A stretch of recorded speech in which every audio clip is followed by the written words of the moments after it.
Bienvenidos a Giro a la Derecha con Esteban Hernández. Si quieres tener información actualizada en materia migratoria, te recomiendo que llames al abogado John de la Vega. John de la Vega es un abogado venezolano-americano especialista en el tema migratorio que ha ayudado mucho a la comunidad venezolana y latinoamericana acá en los Estados Unidos. Así que si tienes dudas sobre cualquier cuestión en materia migratoria, sean los asilos políticos, la residencia, la ciudadanía, el TPS o el paro humanitario, te recomiendo que llames al abogado John de la Vega al teléfono que se encuentra en pantalla, o también le puedes escribir al correo electrónico que se encuentra en pantalla.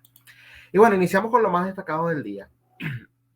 Y esto es algo que no es o no debe ser una sorpresa para cualquier persona que evidentemente ha venido analizando lo que son las ideologías políticas, las propuestas, ¿no? Los modelos que estos individuos propusieron durante sus campañas presidenciales.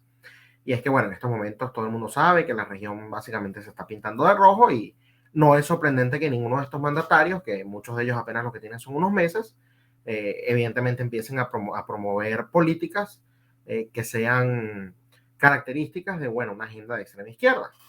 Y hoy me voy a Colombia, precisamente con el señor guerrillero presidente del país, Gustavo Petro, porque, bueno, ya está siguiendo los pasos de manera directa de lo que se implementó en Venezuela. Recordemos, por cierto, que él durante la campaña fue lo suficientemente cínico, porque evidentemente mucha gente lo atacaba por sus similitudes ideológicas con Nicolás Maduro y con Hugo Chávez, para decir que Colombia ya era como Venezuela, estaban hasta peores. Así mismo dijo, ¿no? Independientemente de que hayan habido alrededor de 2 millones o incluso más de venezolanos que hayan preferido irse a Colombia que quedarse en Venezuela, bueno, según el señor Gustavo Petro, ya Colombia estaba como Venezuela o incluso peor.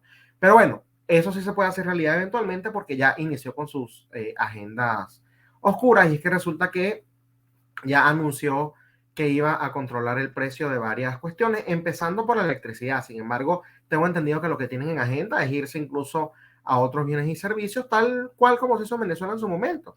Que recordemos la escasez, quizás en Caracas no se vio en un inicio, ¿no? Porque bueno, Caracas siempre han tratado de mantenerla como que más abastecida, en mejores condiciones, pero yo que vengo de Nueva Esparta, o sea, yo vi escasez de comida o racionamiento, por lo menos, que fue precisamente una respuesta a la escasez de comida que había.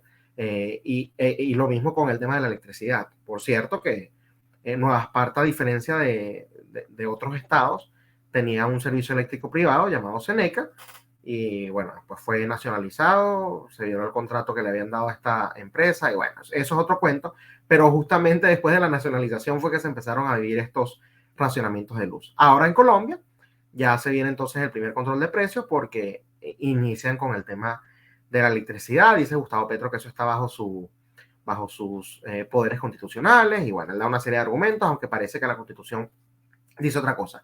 Independientemente sea constitucional o no, que obviamente si no es constitucional lo hace aún más grave. Acá el tema central de discusión es lo que esto va a generar, y esto va a generar es precisamente, eventualmente se van a dar cuenta, porque esto no son cuestiones que accionan de inmediato, ¿no? Bueno, la electricidad va a empezar a escasear. Se va a poner irónicamente más cara con todo y que estén controlando los precios, porque eso es lo que ocurre cuando se dan este tipo de políticas, al menos que el control de precios sea superior al precio del mercado. Allí no tendría efecto alguno. Es decir, si la electricidad cuesta, no sé, $1 por cada bombillo que tienes prendido, y ellos, el límite que le ponen son $10 por cada bombillo que tienes prendido, no va a tener ningún efecto, porque la gente ya está pagando mucho menos de eso. Pero normalmente con los controles de precios lo que se busca es controlar la inflación. Entonces, los precios los colocan por debajo de los precios del mercado, y ahí es cuando viene el problema, porque evidentemente no se convierte rentable para los que están ofreciendo estos bienes o servicios, bueno, hacerlo a ese precio. Entonces dejan de producir tanto, etcétera, etcétera. Repito, no sorprende, pero sí es bastante lamentable, sobre todo tomando en cuenta que, bueno, Colombia, con todas las fallas que tiene, es un país que venía con un crecimiento bastante interesante, ¿no? Un crecimiento económico, y con una estabilidad política, a pesar del tema de las guerrillas, también bastante envidiable incluso. O sea, ellos estuvieron en la peor parte, ¿no? O fueron en un momento lo peor de la región, y si bien no se convirtieron en lo mejor, por lo menos, bueno, se convirtieron incluso en un refugio que los venezolanos prefieren, ¿no? Siendo en el pasado al revés, Venezuela el paraíso de los colombianos, ¿no? Entonces, bastante envidiable su recuperación, pero bueno, parece que los colombianos quisieron votar todo eso por la borda por cuestiones de, bueno, es que no me gusta el que está ahorita, déjame votar por alguien peor entonces. Lamentablemente esos son los argumentos que se utilizan en Latinoamérica. Y bueno, como todos los días también tenemos las payasadas políticas. Me vengo a los Estados Unidos. Después, por cierto, vuelvo a Colombia. Importante seguir hablando de ese tema porque están pasando cosas interesantes. Pero en este momento me debo a los Estados Unidos porque hay un tweet que sacó la Casa Blanca, la cuenta oficial de la Casa Blanca, que a mi juicio es bastante preocupante, sobre todo en este país que siempre ha sido, por lo menos a nivel simbólico, la cuna del capitalismo, de la riqueza, ¿no? Del poder. Los Estados Unidos, la gran potencia. Pero bueno, la Casa Blanca abiertamente dijo lo siguiente: la visión del presidente Biden para esta nación incluye construir una economía que premie el trabajo, no la riqueza. Que premie el trabajo, no que premie la riqueza. Ahí es donde yo me pregunto, por cierto, ayer se lo pregunté en inglés, ¿no? Entonces la idea es trabajar duro, pero no poder acumular riqueza. Si me lo preguntan, eso suena a esclavitud. Eso suena a precisamente lo que los demócratas en estos momentos tanto critican, que bueno, en el pasado les recuerdo que fue el Partido Demócrata el que estuvo en contra de la liberación de los esclavos y fueron ellos los que crearon el Ku Klux Klan y qué sé yo. Pero independientemente de eso, lo que ellos dicen, la retórica que ellos tienen en estos momentos es que bueno, digamos, hablan de las libertades, del bienestar de la gente y qué sé yo, pero entonces van a castigar la riqueza o van a premiar solo el trabajo, no la riqueza. O sea, trabaja duro, pero sin ningún tipo de recompensa. Eso es el mensaje que yo entiendo. Por eso lo coloco en payasadas políticas, porque creo que se la quisieron tirar allí de muy filósofos y terminaron fue metiendo la pata con un mensaje que es bastante preocupante y que no tiene absolutamente nada rescatable. No se le puede aplaudir ni siquiera la intención, porque creo que la intención, ni siquiera la intención puedo decir que era buena, porque muchas veces uno pudiera decir, yo no lo creo así, pero uno pudiera decir, bueno, lo que esta gente promueve es bien intencionado, solo que los resultados son malos, eso es otra cosa.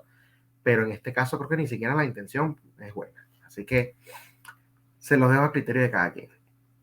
Y bueno, como todos los martes también tenemos giro a la derecha y por supuesto les había dicho que volví a Colombia porque el señor Gustavo Petro ha tenido una brillante idea, típico de estos izquierdistas que siempre manipulan todo y por cierto les gusta es cambiar disfrazar, ¿no?, las cifras y cambiar incluso el lenguaje de cómo se refieren cosas. Algo que, por ejemplo, yo siempre recuerdo, hablando del racionamiento que fue de eléctrico, que fue algo que mencioné al principio del espacio, ¿no? Allá en Margarita, en Esparta, cuando nos hacían estos racionamientos de electricidad, ellos no lo llamaban racionamiento, lo llamaban redistribución de cargas eléctricas, ¿no? Entonces siempre hacen ese tipo de cosas. Por ejemplo, estaba viendo también recientemente un video del señor Jordan Peterson en donde él habla de Venezuela y le dice al entrevistador, ¿sabes cómo Venezuela acabó con la hambruna o con las muertes por hambre, ¿no? Bueno, le prohibieron a los médicos que reportaran precisamente las muertes por hambre, como tal, que esa no fuese la causa, pues. No, mira, se murió de tal cosa, no de desnutrición, de otra cosa. La desnutrición le causó una fiebre, entonces se murió fue de fiebre, no de desnutrición. Y así es que ellos solucionan estos problemas. Bueno, el señor Gustavo Petro tiene una idea muy genial para solucionar el tema de la criminalidad y es sencillamente que a ciertos crímenes se les deje de considerar crímenes. Y si no me creen, acá tienen el testimonio del guerrillero. Si logramos que una serie de actividades de la sociedad colombiana que hoy se consideran crimen, no se consideren crimen más adelante, pues habrá, por definición, menos crimen en Colombia. Yo no sé si él se refiere a, por ejemplo, legalizar las drogas, un tema con el cual yo no estoy en contra, pero normalmente este tipo de individuos se refieren a otras cosas, más o menos lo que hicieron en California, donde, bueno, si robas menos de, creo que son $800, no te pueden meter preso por eso. O sea, yo puedo ir a una tienda, a un Walmart, y agarro productos que cuesten, que en su totalidad cuesten menos de $800 y no hay problema. El problema es si pasa eso, ahí sí se considera robo. Entonces, esta gente manipula los términos y no se extrañen que veamos de la nada cómo empiezan a caer, ¿no?, los crímenes en Colombia después de que él implemente lo que sea que tiene en mente implementar, que imagino que debe ir por ahí. Decir que robar, qué sé yo, estos bienes, si usted roba estos bienes, bueno, eso no es robo, eso es necesidad, o lo empezarán a llamar así, pero bueno, creo que tampoco sorprende, y al que le sorprende, bueno, lamento decirle que ha estado durmiendo todo este tiempo. Les recuerdo a nuestra audiencia que si quieren estar informados, la mejor manera de hacerlo es suscribiéndose a nuestro canal de Telegram Contrapoder News.